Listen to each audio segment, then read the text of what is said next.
Bonjour à toutes et à tous les amis, on se retrouve pour la review de Friday Night SmackDown du 18 novembre 2022. Et donc pour démarrer le show, on a eu les Brawling Brutes, donc c'est Sheamus, Ridge Holland et Butch et Drew McIntyre qui ont débuté ce SmackDown.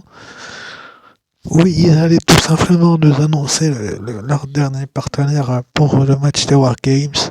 Mais franchement, enfin la promo, j'ai beaucoup aimé cette promo. Parce que tout simplement, bah, on voit que, comment je peux vous dire ça, que dans ce type de match-là, bah, les Wargames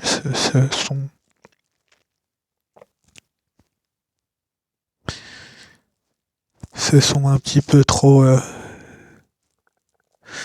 sont un peu trop dans les têtes. Et franchement, Sheamus, j'ai beaucoup aimé son discours avec Drew McIntyre, son ami.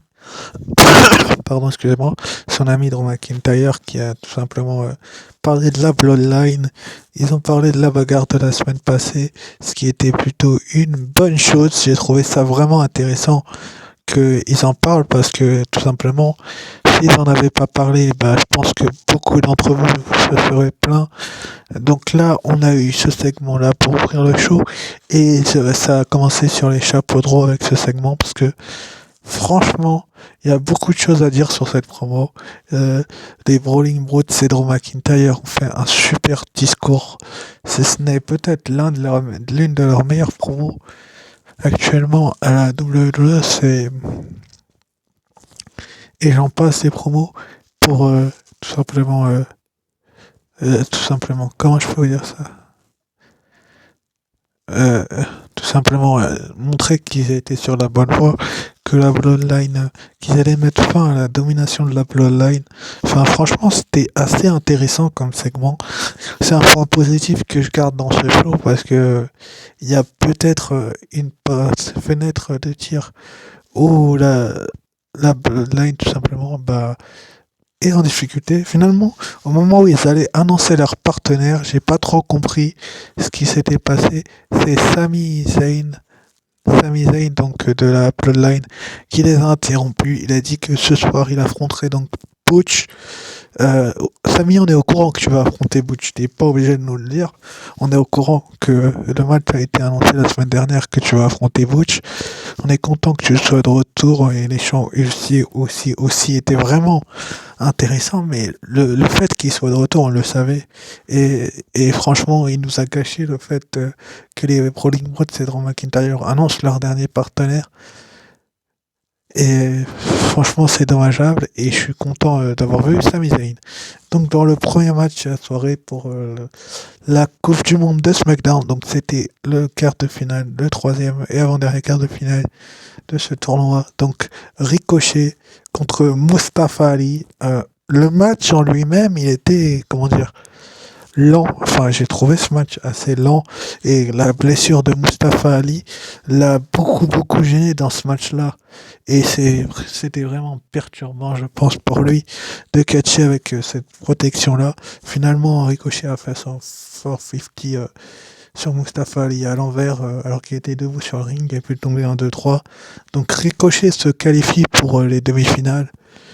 Franchement, le match en lui-même, comment dire, on savait très bien que Ricochet, enfin, beaucoup de gens pensaient que Ricochet allait perdre, je vais pas vous mentir, mais on savait très bien qu'avec un Mustafa Ali diminué, Ricochet ne s'en sortirait pas indemne, donc c'est plutôt une bonne chose que de voir un Mustafa Ali en grande difficulté, même s'il a sorti de belles prises.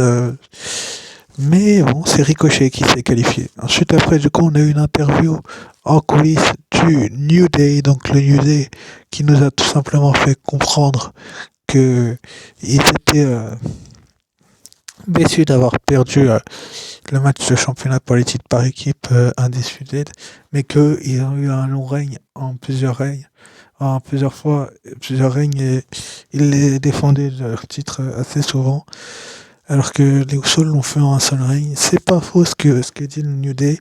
Puis finalement, Imperium, donc Giovanni Vinci, Ludwig Kaiser et Gunter les ont interrompus. Ils se sont un petit peu moqués d'eux, de leur défaite et puis du palmarès du New Day. Et c'est ce qui leur a permis de nous mener à un match avec le New Day, un partenaire mystère. Donc ensuite, après on a eu Madcap Moss qui était en coulisses en train de se préparer pour son match.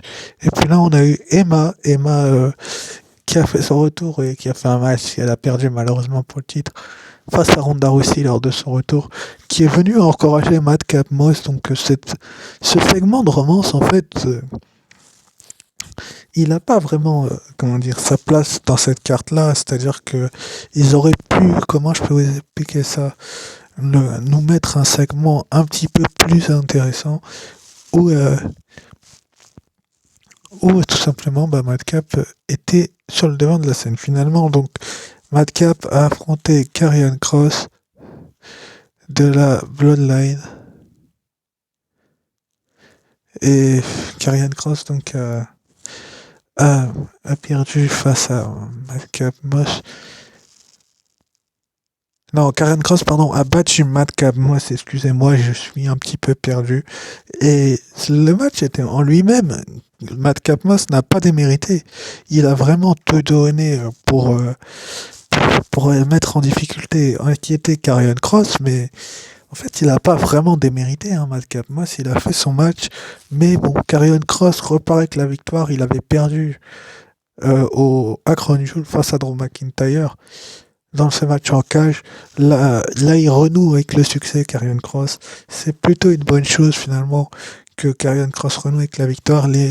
La motivation d'Emma n'a pas suffi pour Madcap Moss, mais j'ai hâte de voir la suite pour Madcap Moss parce que je sens que ce segment-là de romance était intéressant avec Scarlett Bordeaux. Ensuite, après, donc, Emma est venue après le match consoler Madcap Moss après sa défaite, puis elle a lancé un petit regard envers Scarlett Bordeaux, la manageuse de Karrion Kross. Je sens le match par équipe mixte arriver du côté des Survivor Series War Games. Il y a de fortes chances que Madcap Moss et Emma affrontent Scarlett Bordeaux et Karrion Kross. Ça pourrait être un match intéressant, franchement, entre ces deux-là, ces deux équipes-là. Et voilà. Ensuite, après, donc, on a eu le segment de Bray Wyatt qui tout simplement s'est excusé envers LA Knight pour le geste qu'il avait eu envers lui la semaine dernière. J'aime beaucoup les segments de Bray Wyatt. Je vous l'ai déjà dit plus d'une fois. J'adore les segments qu'il a eu depuis son retour. Et celui-là en était un excellent que je pense beaucoup d'entre vous ont fait, ont eu la remarque de le faire. Et franchement, ce segment-là entre Bray Wyatt et LA Knight était excellent. Finalement, LA Knight n'a pas accepté les excuses. Il a rendu la claque que Bray Wyatt lui avait mis la semaine précédente à Bray Wyatt, puis il a quitté le ring. Bray Wyatt, ensuite, après, lui a tendu la main et lui a dit « Je suis désolé ». Enfin, Antoine Lapage, etc. Et LA Knight lui a mis une deuxième claque. Très grosse erreur d'LA Knight. Je vous expliquerai pourquoi juste après, parce qu'il a été interviewé en coulisses et c'est là que ça s'est passé. Mais franchement, Bray Wyatt, j'adore son personnage. Enfin, il y a beaucoup de gens qui attendaient son retour avec impatience. Je suis l'un des rares à avoir attendu son retour pendant un très long moment. Et finalement, c'est une belle victoire de, de tout simplement avoir obtenu cette victoire-là de la part de Bray Wyatt. C'était une grosse victoire. Enfin, un très beau segment et les Knights va regretter ça un petit peu plus tard. Ensuite, après, donc, on a eu les Usos qui ont demandé en coulisses à Karrion Kross, est-ce que tu es le dernier membre de l'équipe des Brawling Brutes, Drew McIntyre, donc il parle bien évidemment du match des Survivor Series War Games. Jimmy J, est-ce que vous pensez vraiment que Karrion Kross va faire équipe avec Drew McIntyre? Non mais sérieusement les gars, à un moment donné, réfléchissez et posez-vous la question, je ne pense pas. Et il a dit qu'il regardait un œil sur Roman Reigns. Ensuite après donc, on a eu donc le match entre Shotzi et Shayna Baszler. Un match féminin quand même comment dire, qui a eu lieu suite à l'attaque de Shayna Baszler sur Shotzi après sa victoire dans le match de Challenger numéro 1 de la semaine dernière, où elle lui a porté son qui refait la clutch. Bah là, elle a tout simplement démontré à beaucoup de gens que tout simplement Shotzi euh, avait besoin d'être mis sur les devants de la scène, quoi. Et c'est plutôt une bonne chose, quoi, que Shotzi soit mis sur les devants de la scène. Après, il y a eu beaucoup d'interventions de Ronda Rousey qui ont perturbé Shotzi durant le match. C'est lassant jusqu'à que Raquel Rodriguez fasse son arrivée. Du coup, Shayna Baszler a tenté d'écrabouiller le bras de Shotzi, mais ça n'a pas suffi. Un roll-up de Shotzi lui a offert la victoire. Ça paraît logique en fait que Shotzi gagne, étant donné qu'elle est l'aspirante numéro 1 au titre féminin de SmackDown de Ronda Rousey, qu'elle affrontera donc dans une semaine à Survivor Series War Games pour le titre. Donc c'est logique que Shotzi ait gagné ce match par un roll-up pour pas décrédibiliser Shayna Baszler. C'est une excellente idée de la part de la WWE. Ensuite, après, donc, on a eu une promo de LA Knight. Donc LA Knight, c'est l'homme que vous voyez à l'image. Et c'est là où tout a dégénéré finalement pour lui. LA Knight nous a fait une petite promo où il a dit, il partait avec ses affaires bien évidemment, où il a dit que tout simplement il était quitte avec Bray Wyatt, qu'ils allaient partir, etc. Et comme vous pouvez le voir, il y a quelqu'un qui regarde avec un masque derrière la porte là-bas. Et ce quelqu'un va sans doute s'attaquer les Knights. On ne sait pas trop qui a attaqué les Knights, si c'est cette personne-là ou Bray Wyatt. Mais en tout cas, il a été retrouvé KO avec des poubelles et des armes sur lui. Si c'est Bray Wyatt, il a pété un boulon, le mec, mais franchement, c'est bien fait. Ensuite, après, donc, on a vu le match entre Assis, donc c'était le New Day et un partenaire mystère de leur choix qu'ils ont dû donc choisir face à Imperium, donc Gunther, le champion intercontinental, Giovanni Vinci et Ludwig Kaiser. Comment expliquer que ce match-là, il y avait peut-être autre chose à faire avec ce match-là? C'est-à-dire que voilà quoi, le choix est Braun Strowman, donc Braun Strowman va faire équipe avec le New Day. C'est plutôt une bonne chose que Braun Strowman ait été choisi par le New Day, parce que je pense que s'il n'avait pas choisi, excusez-moi, Braun Strowman, il n'y aurait pas eu grand chose à faire là-dessus. Mais là, Braun Strowman, que ce soit lui le choix, c'est une excellente idée de la part du New Day, qui va donc revenir sur les devants de la scène et qui va être mis en avant. C'est plutôt une bonne chose en fait que Braun Strowman soit mis dans l'équipe avec le New Day. Donc Braun Strowman et le New Day finalement vont battre Imperium. Donc c'est une grosse victoire pour Braun Strowman. Et c'est plutôt une bonne chose en fait que Braun Strowman ait été choisi par le New Day, parce que je pense que sans lui ils auraient eu du mal à gagner. Finalement ils vont faire le Midnight Hour sur Giovanni Vinci, je crois, ou le Vic Kaiser, je sais plus, l'un des deux. Mais la victoire est belle pour Braun Strowman. Gunther a eu très peur de lui durant la rencontre, il a fui plusieurs fois lorsque Braun Strowman rentrait sur le ring. Est-ce qu'il nous spoil la Coupe du Monde? Très sans doute que oui, mais en tout cas le New Day, leur choix était excellent et c'était plutôt une bonne chose. Ensuite, après, l'intervieweuse a arrêté Braun Strowman et puis finalement Ricochet donc est venu confronter Braun Strowman. Ils s'affronteront donc la semaine prochaine dans le cadre des demi-finales de la Coupe du Monde de SmackDown. Les deux catcheurs, je pense, se respectent beaucoup. Braun Strowman est sur une pente assez ascendante en plus, mais là, ce match-là va être vraiment assez intéressant. Ensuite, après, donc dans le main event, on a eu donc Sami Zayn accompagné donc de la Bloodline, Solo Sikoa et les Usos, Jimmy J Uso, face à Butch accompagné de Sheamus, Rich Holland et Drew McIntyre. C'était vraiment un match superbe. Et au moment où Sami Zayn allait finir le match, un Uso est monté sur le ring au moment où il s'apprêtait à placer son Hell of a Kick, et Butch va en profiter de la distraction et de la bagarre qu'il y avait à l'extérieur pour porter son Bitter End sur Sami Zayn. grande victoire pour Butch, qui lui aussi donc se qualifie pour les demi-finales de cette Coupe du Monde. Donc l'Anglais qui bat le Canadien, c'est plutôt une bonne nouvelle en fait de voir qu'un Anglais ait battu un Canadien. Mais je suis déçu pour Sami Zayn, c'est-à-dire qu'ils auraient pu le faire revenir et le faire gagner.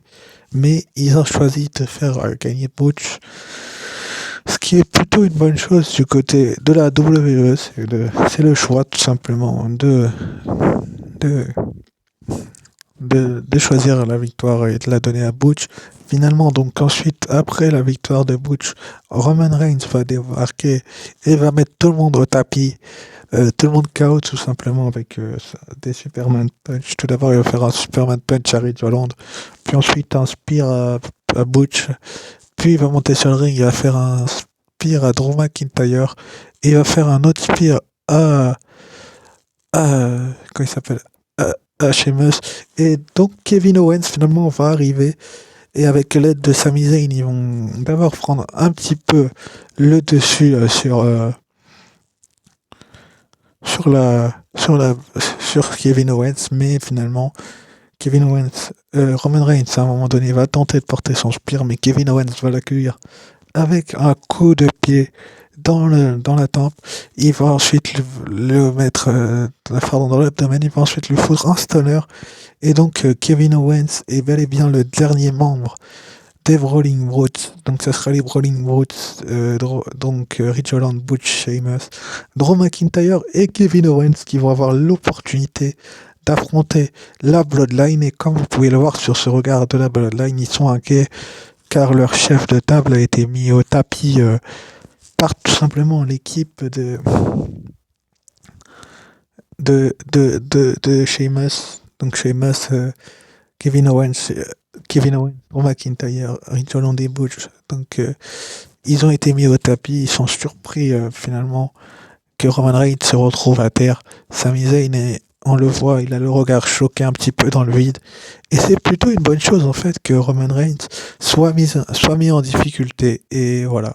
Ensuite, donc, du coup, on a appris que la semaine prochaine, on aurait donc le droit à un match pour les demi-finales de la Coupe du Monde entre Américains. Ça sera Braun Strowman face à Ricochet. Est-ce que Ricochet peut battre Braun Strowman? On verra bien, mais en tout cas, le match vaut le détour car la WWE sait très bien ce qu'elle fait. C'est peut-être une grosse opportunité du côté de la WWE de faire tout simplement ce match-là, parce que je pense que Braun Strowman et Ricochet peuvent nous livrer un très bon match. Vous aurez peut-être une review la semaine prochaine, on verra bien. Tout dépend s'il vous fout ou pas, on verra. Bref, ensuite après, donc suite à ce qui s'est passé dans le show, on a aussi appris donc que Shotzi et Raquel Rodriguez pour équipe contre Ronda Rousey, donc la championne de SmackDown, et sa super amie Shayna Baszler.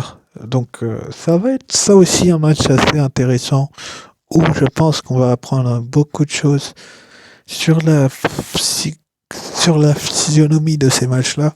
C'est-à-dire que je pense que la championne de SmackDown et son ami ne doivent pas perdre, enfin, peut perdre, mais aussi Shotzi, à laquelle enfin on verra bien. Puis donc pour l'avantage pour le Wargames masculin, on aura donc Drew McIntyre et Sheamus contre les Usos, Jimmy et Jey Uso. Donc les titres seront pas en jeu, mais l'équipe qui gagnera ce match aura donc l'avantage dans le Survivor Series Wargames match. Ce sera donc vendredi prochain sur Fox. Et aussi, donc, on a appris donc on aurait la dernière demi-finale, donc Santos Escobar du Mexique, sera accompagné de Legado del Fantasma, donc Joaquin White et Raúl Mendoza. Je crois qu'il s'appelle toujours comme ça, je sais plus. Et Zelina Vega contre Butch, l'anglais des Brawling Brutes, donc Butch qui aura un match dans cette demi-finale juste avant Survivor Series War Games. Donc attention à pas se blesser, mais ça va être vraiment intéressant comme match. Ces 4 matchs-là ont été donc annoncés pour le prochain SmackDown et donc pour le prochain Raw de après-demain, donc dans la nuit de lundi à mardi, que vous aurez sans doute une promo. Donc on aura donc le War Games féminin, l'avantage, donc la gagnante prendra l'avantage pour son équipe. Asuka, l'impératrice de demain, face à Rhea Ripley. Le match vaut vraiment le détour. Et je vous dis pas ça pour vous décevoir. Je vous dis ça parce que je pense vraiment que Asuka et Rhea Ripley vont voler le show. Excusez-moi l'expression, mais je pense qu'elles vont le voler. Et c'est pas que un petit peu que ce sera le cas. Et donc, je vais commencer des reviews de NXT à partir de mardi. Je vous remercie d'avoir suivi cette vidéo et n'hésitez pas à donner un pronostic. La dernière partenaire de l'équipe de Bianca Belair. Sur ce, je vous dis ciao, bye.